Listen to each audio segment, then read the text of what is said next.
Welcome back into Great Day, Washington. Women today are more educated, independent, and financially successful than ever before. So what does that mean for dating dynamics in today's world? Well, here to walk us through it is matchmaker and founder of Luma Luxury Matchmaking, April Davis. Welcome back to Great Day, Washington. Well, thank you for having me today. Of course. All right, so women, yay us. Yeah, We're educated, we have businesses. Talk to us a little bit about that dynamic of women now. Right. Yeah. So as women are earning more, they are also expecting more from their significant others. So if they're making, say, $500K, they want somebody that's at that same level as them.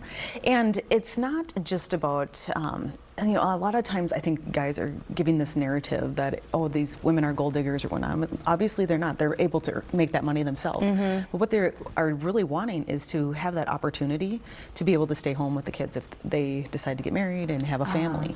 And so they feel they want somebody at that same level that could be a provider, because ultimately women are looking for security. Yeah. And that can come in the form of, you know, financial, of course, physical security, emotional. Yeah. So it's all of those things. And so these are those traditional values that women have always wanted, right? Right, and that's, yeah, people think though, because women are more successful now than ever, but they still go back to wanting those traditional family values. Got it. Let's talk about the men for a little bit. Are they confused by all of this right now? What are you seeing out there? Yeah, a lot of men are just opting out of the dating market altogether, and they're getting frustrated because they feel like they're not going to measure up to what women are looking for, but they're also being fed this narrative that, oh, women are gold diggers and what have you, but it's not just that. It's yes, I'm sure there are some of those, but women can earn their own, and they just have higher expectations because they want that security and they want to have that family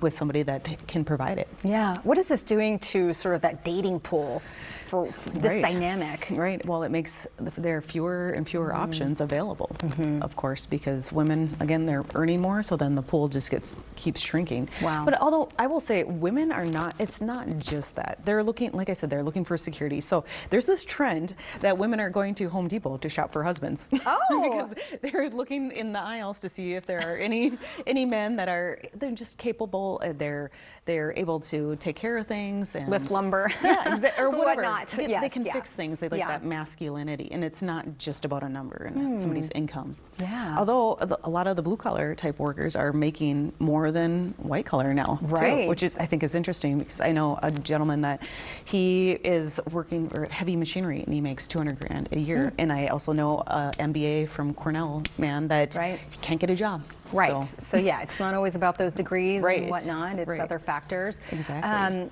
So this is where a good matchmaker comes in, because so it's like people are finding this to be difficult, right? Right. Absolutely. The pool is smaller. How do you help people in this situation? What advice are you giving women and then men? Right. So I tell people, women have to be open-minded. You can't just expect to come in with a shopping list. You're not ordering a pizza. I always say this is not build a boyfriend. Right. Build bear, build a boyfriend. Right. And you have to be open-minded as to what kind of package that person can come in, and you're not going to get everything from one person. So if you think you need somebody that can go to the gym with you, can have a conversation with you about whatever topic and all these things, chances are you're not going to find one perfect person. You have to focus on what are your priorities and what are your top values, and then fill the gap with other friends and other people, so you don't expect everything from one person. That's good advice. That's good advice. What about for men who feel frustrated? Like they can't find they're thinking, well, I'm a provider, I make all this money, but I can't, Yeah, well, those kind of guys, I think you've gone after everything else in life that you wanted, right? You went to school, you got your education, your career and everything. So you have to also pursue it just like anything else in life, pursue the type of woman. What I see more so is this loneliness epidemic, or men just are giving up, and they're taking on this like victim mentality. Like they think women are the problem. They think women, they're too much gold diggers. So they're just not even, they don't even care. They just don't even want to participate in it anymore. Yeah. And I just think that is a negative. It's an easy mindset to just blame everybody else. Sure. So they're stuck. Yeah. Well, this has been very insightful. Men, do not give up. And ladies, good men are out there. You're going to find love. And if you can't, you can work with April here. If you want to get yourself back in the dating game, check April out at lumasearch.com.